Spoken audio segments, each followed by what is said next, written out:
What's up, everybody, and welcome back to another episode of Blood on the Razor Wire TV, where we bring it to you real and we bring it to you raw. If you haven't already, hit that subscribe button, hit that like button, share the video, make sure you leave a comment. Got a special guest on. I told everybody we'd be having a UFC fighter on. He's got a hell of a story, but I'm going to let him introduce himself and tell you who he is. Mike's yours, brother. Yeah, what's up, Chad? Appreciate you getting me on, man. And my name is Ian Hinish, aka the Hurricane, and I'm a UFC top 20 in the world middleweight. And I've been fighting my entire life, and now I get paid to do it in the UFC. But growing up, just a young kid, ton of energy, got addicted to drugs very young, and derailed my wrestling career and got me kicked out of high school, kicked out of college, and eventually doing 2.5 years in the Spanish prison. I want to talk a little bit about that Spanish prison and why you ended up there. I mean, tell the people why you ended up in a Spanish prison and how you got arrested over there.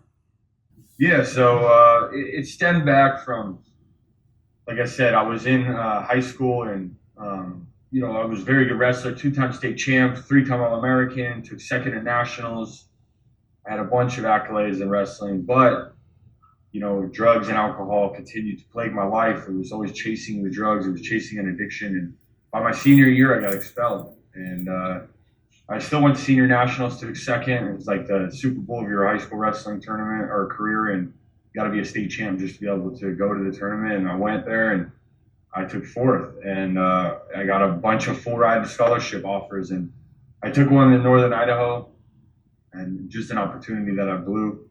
I had everything paid for, everything was set up, but I drank away that whole opportunity.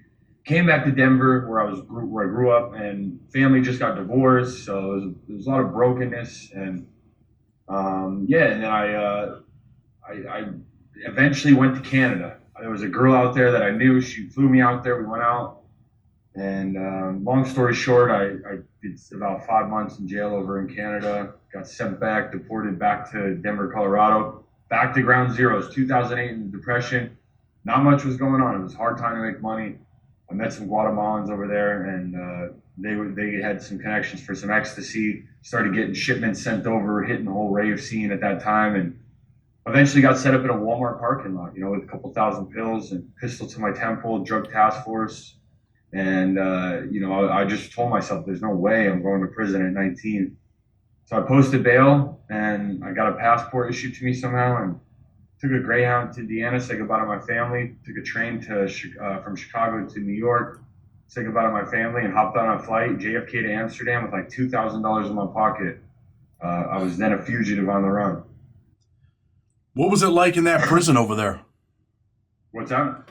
What was it like in that prison over there? In Europe? Yeah. Yeah, so just to fast forward, what got me in trouble in Spain is, I was running around. I kind of, in my mind, I was like, I'm just back in Europe, not a big deal. But I thought in my mind, if I stayed out of the country for 5 years, there would be a statute of limitations, something like that.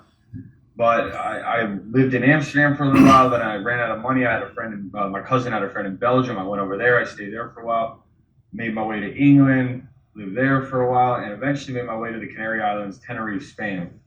When I showed up there, I got a job working at a club doing PR work. They gave me 8 drinks when I worked, 4 drinks when I got off. So within 3 months of this, I was full-blown alcoholic. Couldn't even afford 30 euros a week for rent in a cockroach-infested house with 20 other guys. And so I was basically homeless. I was couch surfing. I was sleeping on the beach once in a while on park benches, and living a lifestyle that I was at ground zero. I was rock bottom. And I had this American that was there, and his dad was Colombian, but he was born in Miami. So they came to me, they said, "Hey, gringo, we don't want to see you living like this. Come live with us. You got potential. Don't live this way." So I moved in with them. They took me in like family. And eventually when I got sober, we started hitting the gym. And he said, "Hey, gringo, let's go make some real money." And that's when we started taking the trips to Colombia, Venezuela, Aruba. And we were picking up kilos of coke, trafficking it back to Spain, and about 12 trips of that I got caught, and that's when I got a 3.5-year sentence, and I served about 2 years and 6 months. Were you stacking money at this time? You said you got sober. Stacking money when? I mean, when you're over there moving the kilos to Spain, I mean, are you putting some money together? Because I know you went from being broke to these dudes like, hey, gringo, come on, man, I'm going to help you out. Let's make some money. What are you doing with your money at that time? Yeah, so in the beginning, he was giving me like $8,000 to just kind of be a mule. But then he's like, hey, gringo, save your money, buy your own merchandise. You still have to bring this a certain amount for me.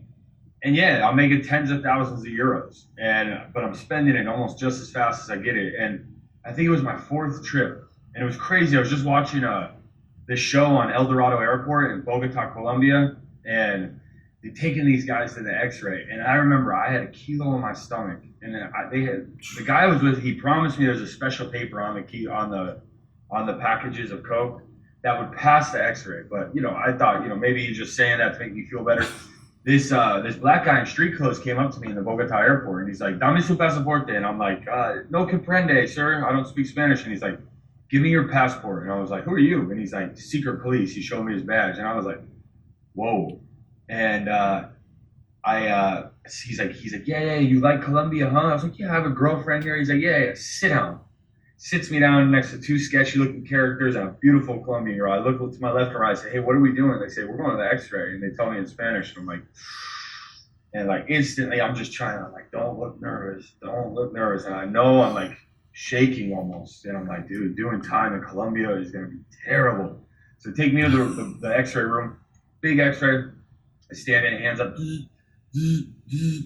And I walk out, and I'm like just so nervous of what they're gonna say. And they're like, "Tiene buen día, señor Hinish." And like I signed and did my fingerprint, bro. And what an adrenaline dump that was. I walked out of there like, like wow. And so from that time, I started getting more sloppy because I felt like there was nothing they could do to us. So I started doing trips, not every 3 months, like almost every month. And that's, I think, eventually what led. I got greedy. If we're talking American money, because I don't know the euro thing, what was a kilo going for in Spain? A kilo, just put it this way, we could get a kilo around $1,200 in Colombia. It's like $1,200, and a kilo in Spain was going for around, if you cut it and it's still better than anyone else's, going around maybe 75,000 euros, which was at that time 100 grand. Did you end up, stacking your own money to get your own keys or no? Yeah, I like I said, I bought like half of it, and the guy I was with, I still had to bring a certain amount because he was my connection, and so yeah, I was making tens of thousands of euros, which was $20,000-$30,000 a trip, 40,000, 50,000, and like I said, man, I had a little apartment there. I was traveling, I was going trips to Amsterdam, $10,000 in a weekend, bottle service.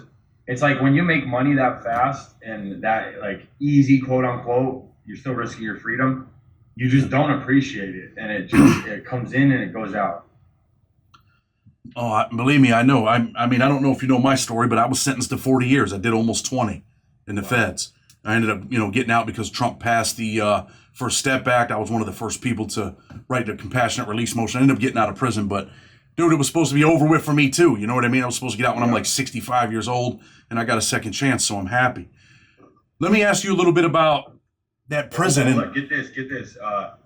I'm watching that show the other day, and people had less than me, like 300 grams, and they had 8 to 12 years in a Colombian prison. And I didn't even know that. I thought it was like 4 to 6, 8 to 12. Like I know you did 20, but bro, in a Colombian prison for a white boy, I'm probably not surviving that.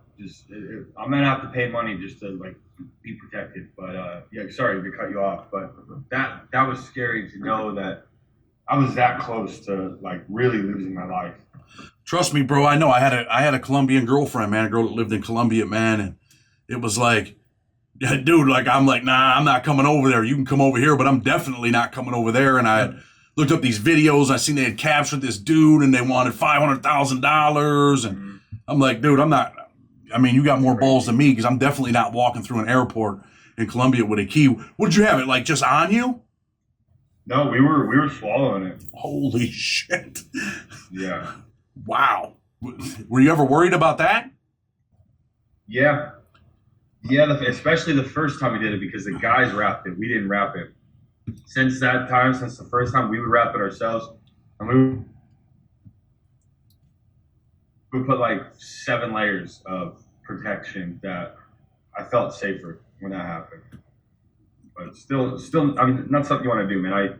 I have stomach issues to this day, and it could be from all that plastic. Absolutely outrageous, man. Yeah, but go back to what you were saying. I didn't mean to cut you off. Let's talk a little bit about that prison in Spain. When you get there, you're an American, you're white, you walk in there, are people looking at you like, yo, this dude's got money, man. We're gonna get on this dude. How's it work over there? Yeah, so actually it was kind of a blessing, man. I mean, it truly was a blessing to get locked up in Spain. They separated me from the Colombian guy that I got caught with. They took us to the X-ray at the hospital in Spain, and that's where they saw the drugs. And so they took us in. They separated me and the Colombian guy, and it wasn't too bad. There was a lot of English people there. They thought I was English or Russian, you know. Yeah. And they let you wear street clothes. And I kind of just kept my head down at first and just realizing what I want to do. They had a wrestling program. It was called Lucha Canaria. It was like their style of wrestling. It was in a gladiator pit, sand gladiator pit. You got a gi on, you lock shoulders, grab here, best out of 3 takedowns. And I started doing that. And it usually takes 3 months to get in the wrestling program. Yeah. But I ran right up to the coach and I was like, bro, get me in here. And he's like, okay, come in. You're in today. And he brought me in, and I fell back in love with wrestling. They had a kickboxing program with the K1 Spanish champ there. I fell in love with kickboxing, and I basically turned prison into a straight up fight camp. I started going to church again, and I learned Spanish fluent. So, I mean, they're not really fighting each other over there and all that type of shit, huh? Well, they are fighting each other, and there was many fights, but when you're training combat sports and the people see you're like top of the food chain in that, and you're helping guys and guys want to learn from you, you get a lot of respect, right? And I went in there and I beat these guys at their own sport. So I showed up as basically the white lion and came in there. And the coach is actually the father of Juan Espino, who was the best to ever do it. He got caught for like 40 keys of coke, and he was in there and he trained me. And his son now, Juan Espino, is in the UFC, and he's one of the first Spanish. So it goes way back to that. But I came in there, I beat everyone in the prison, and some of these guys had wrestled Lucha Canaria. Then they brought in a professional team from the streets, and me and one other American from Chicago, we beat the team, and we actually were. They put us in the newspaper because they couldn't believe it. The president of the Federation of Lucha Canaria wrote the warden a letter, said, hey, when these Americans get out of prison, we're going to sign them, so keep them here in the Canary Islands. And that's basically when they sent us off, because some people got really, they're in their feels about that, like real kind of like racist, like you Americans aren't going to excel in our sport. Yeah. And so they shipped us off, Con Aired us to the north of Spain. When you're sitting in that prison and you're getting involved, dude, I've never been in a prison where they got a wrestling team and a kickboxing thing. I mean, over here, dude, they used to have heavy bags. They took them out of the prisons. They don't want people to have that stuff. But in your mind, are you like in prison thinking, damn, dude, I'm going to get out of here and try and make it in the UFC? Oh, yeah. Yeah, God started putting it on my heart. It was even in my heart before there, but I just, with the drug abuse, the fight, I started training a little bit on the streets before prison. Very little. I couldn't be consistent because I was partying. You know, I'm the guy who I would train and I go smoke a joint out back. Like it wasn't at a level that I needed to be at. But God put in my heart. I always watched Mike Tyson's knockouts. I always watched Fedor Emelianenko on YouTube. And so it was in my heart. And once I got in prison, once I got sober, once the fog cleared from my head, once I started reconnecting with God and hearing his voice, and he was like, man, you're going to be a UFC champ. And I would go in and I would train with these guys and I would beat up these guys and I'd be like, don't worry, I'm going to be UFC champ. And they'd look at me like I'm crazy. And it's kind of cool. I reconnected with a lot of these guys. And yeah, that's the thing about American prison. There's not even weights anymore. You can't do nothing. The only thing you can do is be a barber, and barbershops don't hire felons. So it's a revolving door. There's no reform.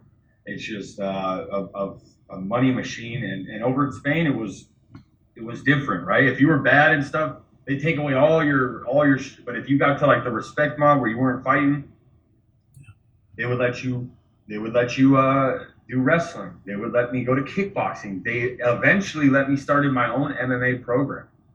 So I wrote the warden a letter every week for a couple months, and he was like, "All right, let's see it." I was like, I'm experienced. It's martial arts, it's discipline. There's not going to be no funny business. And when guys that have issues, they come to my class. We let them fight. We put on pads, let them fight, and the beef will be over. I mean, that's a man thing. That's what men, that's what men can do, right? Far too often, man, we have dudes beefing over here, man. Next thing you know, they're killing each other. They just had, a YouTuber just get killed, this Savage Nation or whatever his name was, and Really? he's always talking shit on YouTube to people, and dude showed up like, hey, man, I'm that dude. Instead of, putting on some gloves, one dude's dead, man. I wish that people could solve problems that way. You know what I mean? Yeah, absolutely, man. It's sad because at the end of the day, look at the UFC fights. After they talk smack, they hate each other, then they fight, and then they're hugging each other. So it's like you earn that respect with someone, but then you just go kill someone. Well, you end his life, and then you got to live with the guilt of murder and the consequences from God first and foremost. And not only that, the consequences on earth. You ruin your life. You're either going to be on the run looking over your shoulder, or you're going to be sitting in a cage for the rest of your life. So why do that? Why not just scrap? Most likely you're going to be boys after. Like, you're going to be like, man, I got respect for you. My bad. And you guys can both move on. The beef will be done. It's a lot more of a human way. It's more of the way, in my opinion, things should be done. I had an issue like that with this kid from California when I was in pretrial, right? I think it was the Rampage Jackson fight. He was fighting, I forgot who, was it the Chuck Liddell fight? I can't remember exactly who it was. Maybe it was Rampage. I'm not sure, but the dude, man, they changed the TV. They're like, nah, we're watching Orange County Choppers. I'm like, nah, bro, we're watching the UFC. And I told this white kid, hey, man, turn the TV back. He turns it back and, went back and forth. And, dude, I was just like, look, if he changes that TV again, I'm cracking this kid. And that's what happened. But you know what? Me and this kid we stood toe to toe and we got busy, bro. And at the end of the day, when it was over with, you know what? We ended up watching the UFC fight. But, I was lumped up a little bit. He was lumped up, but I respected the kid. And after that, he's like, man, ain't no one touching this TV. Only me and this dude touched the TV. Not on no prison politics stuff, but, the teachable moment is, hey, look, man, you can do that and be all right with the dude. Like, and you gain that respect. Like, damn, I respect the dude. You know what I mean? Yeah, I mean, some of my best friends, in like high school and stuff, I remember we fought first. Like, we had beef, and then we scrapped, and then we became good friends because I don't know. It's just a weird thing, man, and it should be back more of the old school ways. Like, I hear like in Fiji, they have this rule on those islands. Like, and islanders are always crazy. Hawaiians, Tenerife, even where I live, the islanders always are just they're a little bit different. And I guess if there's like beef, instead of going to court or something, they meet on the street and they scrap it out, and that's how they settle things. It's like their law. I mean, it's the best way to do it. Cool. Let me ask you this, man. You end up getting out and you make it to the UFC, right? What's it like, man, to be like, damn, dude, I'm in the UFC. I made it. I'm here. Yeah, there was a moment. So it was crazy. Like, I got to the first fight of my, basically the pinnacle of everything I've been working towards. You win this fight, you go to the UFC. It was for this LFA belt right here. First time I fought for it. I was 8-0 as a professional. My manager said, you go win this fight, you're going to the UFC. I went out there.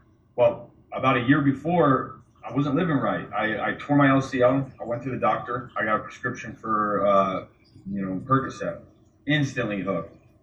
Now I'm doing oxys. I'm smoking it. I'm sniffing it. I'm chasing this high. I'm going to Mexico after fights, buying it over the counter, bringing back a huge supply. And when you don't live right outside of the octagon, it shows in the cage. And so I went in there, just not right, just like finish the fight, fell into a submission, got submitted. It was probably the best thing that happened to me, but it's like your first loss is always the hardest. I was 5-0 as an amateur, I was 8-0 as a professional, and it just hit me like a knife to the heart. And I went on this camping trip with my buddy, and we had been going to Bible study, we'd been going to church, and it was but in the weekday I was living as a hypocrite. I was hooking up with chicks, I was doing drugs, like it was not the right way. And we went on this thing, and it took me a while. Like, I was so angry from the fight. I chopped wood till my hands bled. I took my buddy on this hike that almost killed him and me. Like, we hit 70-mile-an-hour winds on this peak, and I just kept going. and it was like I just wanted to like torture myself. I was just wanted pain. And when we got back, we passed out for a while. Then we opened up this Bible study my buddy gave us to go out there with, and basically it questioned our salvation. And then we got offended at first, and then it hit us like a ton of bricks. Like, man, we're hypocrites. And at that time, I was like, God, I don't want my life anymore. Like, I hate it. Like, I'd rather be dead. I was sick of trying to control it, and I surrendered that to the Lord. I came back to church the next week. There was a baptism call. I got baptized. And from that day, I never touched drugs. And from that day, I went on a 4 KO winning streak. I KO'd this guy. Then I got a chance to fight for the LFA belt again. I KO'd him in the first round. Then I thought I was going to the UFC, right? I never got the easy road. I thought I was going right to the UFC. No, you got to go to Contender Series because Contender Series is the new thing. I went to Contender Series. I was like, all right, I got to perform again. Dana White's here, McMahon, Sean Shelby. Boom, I KO'd the guy first round. Then I got the UFC contract, and then UFC Denver came, and it's like you're not a real UFC fighter until you win a fight in the UFC, in my opinion. And so I'm waiting to get this fight. I'm training. They have a fight in Denver. 3 guys turned me down for the fight in Denver, and I'm just so mad, bro. And boom, and then after Denver, it was like November came, and I got a call, and they said, you want to fight Cesar Ferreira, who at the time was top 20 in the world, and just a beast who had fought all kinds of people. He's Vitor Belfort's pupil, and they're like, you got 8 days notice to fly to Argentina. So I flew to Argentina that Monday. I found out about the fight on Thursday. Flew to Argentina that Monday, got the visa, showed up, man, and then it was like every weekend you've been watching the UFC. This is the pinnacle of it. You've been working your whole life for this, and they opened the curtains, and it's just crowd, and it was just like it was like deer in headlights. And I got in there, I put on an amazing performance. It was a war. I won the fight, and I came back in the back of the in backstage, and I just came in the dressing room, and I just collapsed. And it was like that was the feeling, man. Like my coaches were like, "Let's get a picture," and I was like, "I'm not moving," and they laid down and took a picture with me, and it was like the weight of the world was on my shoulders. I've worked so hard to get in the UFC, and it was just like, just relieved it. And I collapsed in the back because it was such a long, hard fight, 3-round war. And that was a moment where it was just like, man, you made it in the UFC. You got the first win, and still work to be done. But that was a special moment for me. What was Dana White like, man, when you met him? Were you like, oh, shit, man, I'm like talking to Dana White? Yeah, absolutely, man. I got this Fighters Only magazine in prison, and like had all the guys like Dana White, Sean Shelby, McMahon, and I'm like, these are the guys I got to meet when I get out of here, and I just visualized it. So when I met him at Contender Series, I put on a good performance for him. You know, I had him jump out of his seat, and you know, he just said, "Great fight." And he said when he announced who's going to be in the UFC, he's like, "Of course, we got to have Ian Hinish." So it was a cool experience. You know, we didn't get to chat too long, but it was just, you know, a quick handshake and just, man, congrats on getting in the UFC. It was pretty cool. He comes across as a pretty cool dude, you know what I mean? Always liked that cat, man. Even when, you know, I really respected him when he was going to fight Tito Ortiz and he was training. I'm like, man, this is an all right dude to have as a boss, you know what I mean? Yeah, yep. Yeah, he's cool. Yep. You talk about wars, right?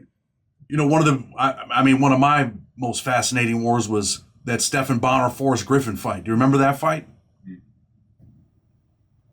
Oh yeah, I mean that really changed the UFC forever. You know, a lot of people wouldn't give the UFC a chance. Trump casinos gave him a chance to fight at his hotels, and nobody wanted to do a TV deal with them because it was so violent. They said, and some of the fights in that first Ultimate Fighter were not the best. People like reality television shows, so it was playing. You know, people were watching it, and then that fight just kind of was like, wow, like you want to be an Ultimate Fighter. And it really, I mean, it's kind of sad with Stephan Bonner. I wish they would hook him up because he did change it, even though he lost. You know, that was but Forrest Griffin has a job at the PI, and I see him all the time, and he's an awesome guy.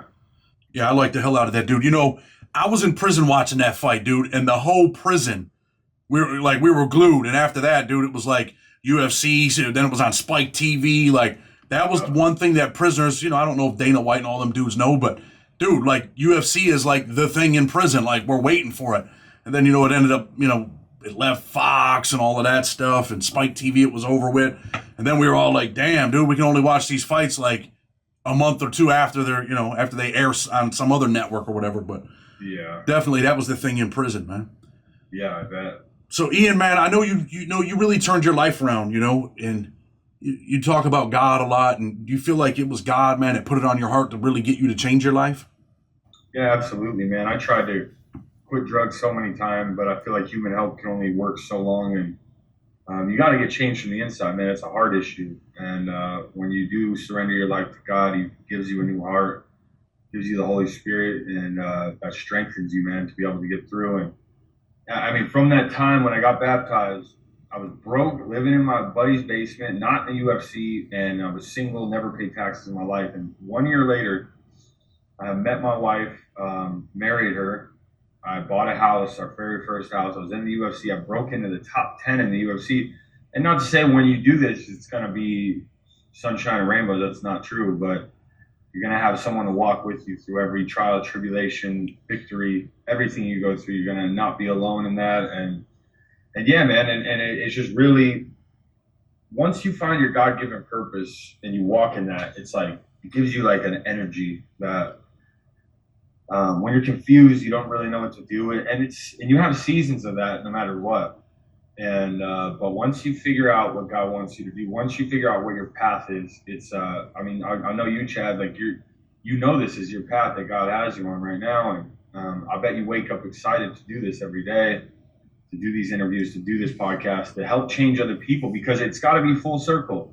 God put me through my troubles and tribulations to be a testimony, and He did the same for you, Chad. And now we can look back, because I know for me, I never had a mentor. I never had anyone that blazed the path above in front of me that I could look to and relate to and get wisdom from. It was kind of me figuring it out by myself. There was people along the way that gave me a little wisdom here and there, but never really a mentor. So if me and you, Chad, can be that to a kid out there, and to a young adult, whoever's going through these trials, and help them maybe to turn off that path a little sooner and change their life a little bit sooner, that's a huge blessing, man. That's what fills your cup, and that's fulfilling. And anyone out there that's struggling, they told me I was too old. They said you're too far gone. They said you did too many drugs.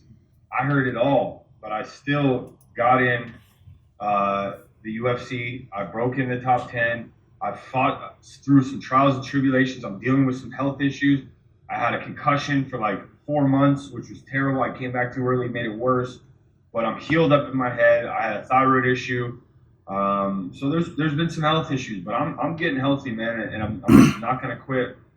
And I hope you guys see that in whatever situation you're going through, you're not going to quit. And just know you can be rock bottom and you can make it to the top of anything, no matter how old you are, how young you are, how far gone you are, your race, your nationality, anything. The things are possible. All things are possible through God.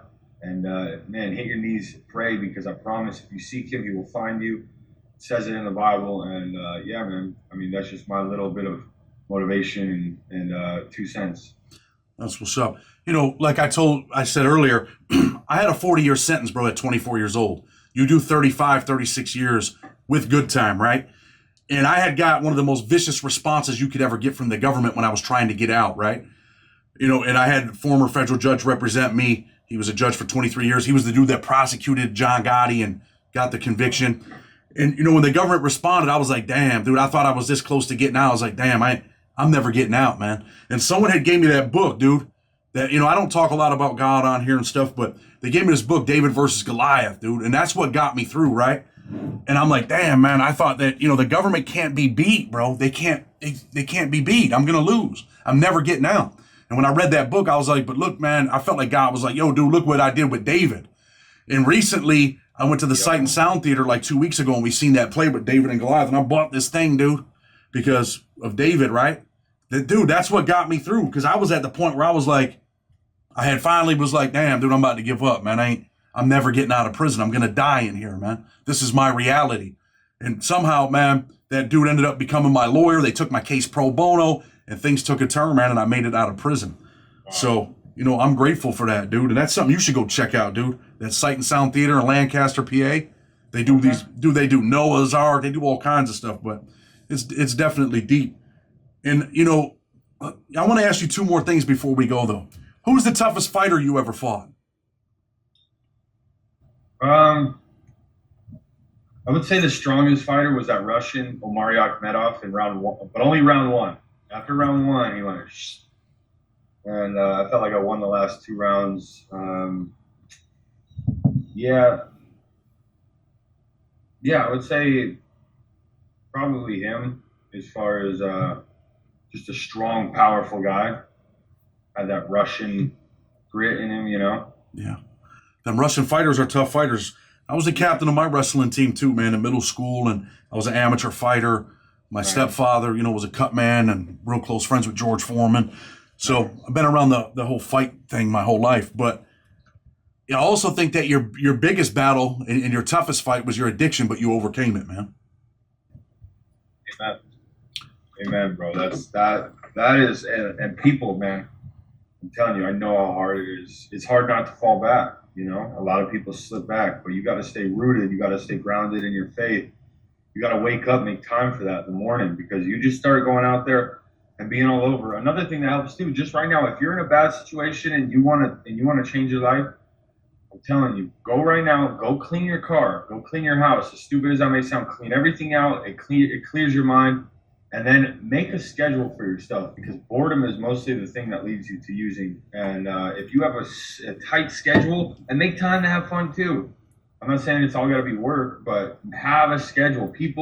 Addicts need structure, because when we have structure, we're going on to the next thing. We're not just sitting around letting that boredom eat at us, or letting that free time to let our mind go, hey, I could go get a drink. I could go get a pill. You know, all these different things. There's a lot of people that watch the show, man, that got out of prison. A lot of people that are, you know, addicted to drugs. They email me like, dude, I'm fighting. I'm trying to, not turn back.